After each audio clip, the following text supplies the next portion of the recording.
And my first question, why we have to pay in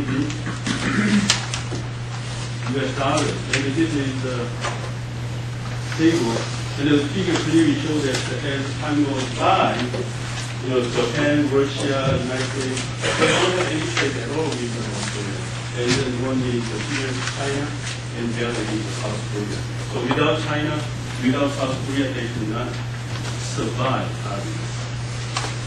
All right, so now, very important part of the, implication for North Korea. They have to satisfy a prerequisite. They have to understand the reality to maintain resilience. Economic development might be better than WMD. And then number two, they have to have solid monetary system. In North Korea, frankly speaking, I don't think they have a monetary system. So they have a dual situation in Cuba to control people. And then money, nobody wants to get the money. Inflation, and then recently they, have experience with 100 to 1 week denomination. It's like a piece of paper, right? So coupon is an important tool for controlling dictators. Money, hyperinflation to level of consumer goods. So they attempt to return to, monetary system. Monetization in 2002, weak denomination in 2009. But the problem with dual system seems more harm than good. Must establish a solid monetary system with money only. And then as we saw in the 1999 paper, Fisher paper, no way, they have to go through hyperinflation period. And then they come and go, on and off. They try to implement the so-called self-engineered economic reform, and they have made a concerning inflation. They have to understand, they have to go through hyperinflation period. So to encounter or to solve the problem of hyperinflation, they have to grow. If they grow, then hyperinflation is going to be less, as we see in the official paper. And then the more important aspect is they have to declare themselves that they want to have export-driven economy using a cheap labor. They have to clearly say to everybody in the world. And then international trade is better than self-reliance. China an excellent precedent. Then, now, the role of exchange rate arrangement coming to play. Okay, so implication for North Korea too. Stability in terms of regime, fixed or flexible. In table 5, I discussed pros and cons. And it's obvious if they cannot have a flexible, they don't have a Christian. How can I have a flexible? They must have some fixed regime.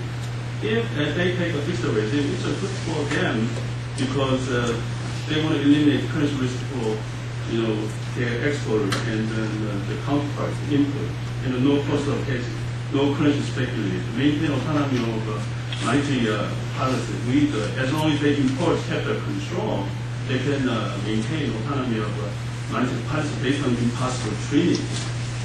And then our serious question is about choice of anchor currency for initial path. As I discussed in table 6 for the cons, it's obvious, right? So two major trading partners, Chinese, yuan, South Korea won, or US dollar, because why? US is major trading partner for China and South Korea. And they must learn, North Korea must learn from China. China use anchor currency US dollar because US is their major market for exports and FDI growth. It's a common sense. That they have international trade, their first clients, country import more, and the FDI inflow from South Korea. So again, here in table 5, I discussed the pros and cons. Table 6, I discussed the pros and cons of the currency for each of the test. And then, of course, here I am eligible taking for the use of South Korean won for North Korea. The reason for that is marketing protection. Difference in the cost of labor is obvious.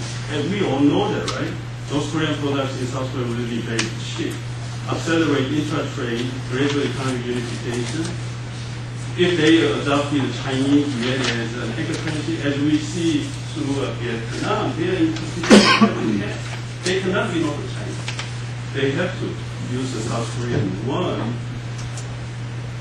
If they use Chinese yuan, the benefits of the cheap labor will diminish. And then price level difference, much wider than China. South Korea and North Korea, the price difference, the absolute price level difference is very, very wide. However, the price level difference in China and North Korea, almost none. So any kind of shock in South Korea will not affect North Korea. I mean, as North Korea increases the price, the increase will not be a shock to South Korea at all. And then also, insulation from external shock and inflation shock in North Korea, I think South Korea may observe better than China. And then not much ambiguity in the local price. And then additional benefit is, of course, we all know mobility in the labor and capital proximity, same language. I don't know we have the same culture, South Korea and North Korea, but at the least it's similar culture. And additional benefit is, again, we saw recent chaos due to denomination. I mean, as in the dollarization country like Ecuador, El Salvador,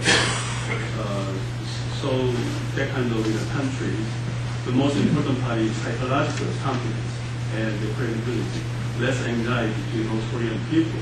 They don't want to receive North Korean money, but I believe they're happy to receive South Korean money. And by doing so, we can capitalize its North Korea's competitive advantage in economics. And then eventually, they will dominate South Korea with North Korean products, as China did in the US. This is a better idea than influence South Korean people with WMD. And implication for North Korea, number 4, is oneization.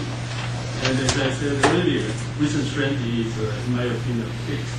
And then the euro, economic unification more important than territorial political unification. As long as benefits are there, a single common currency giving up the autonomy of monetary policy. This is very practical idea for the welfare of people. So for North Korean leadership, they have to understand, this is for the welfare of the people. And again, another extreme is dollarization. I mean, they don't have any convergence criteria, no test to pass. But as I said, Ecuador, El Salvador, they voluntarily, unilaterally, without consulting to U.S. government at all, they adopted U.S. dollar as their legal currency, legal tender. And initial assessment by 2006 paper, Mukherji, Economies, and Transitional, all very positive, very successful. And finally, implication for North Korea, oneization, the benefits outweigh costs. That's why they adopt South Korean won as their legal currency or legal tender. Then they have a solid monetary system automatically. They don't have to worry about the monetary system at all. Structural problem of North Korea. Fragile monetary system with no coherent exchange rate arrangement will disappear immediately. And then they can piggyback on South Korea for heavyweight communication trade. And then they can achieve the goal of self-engineered reform in 2002. The purpose of 2002 re-monetization is to have a solid monetary system. They're going to get it immediately with the confidence and credibility with the North Korean government.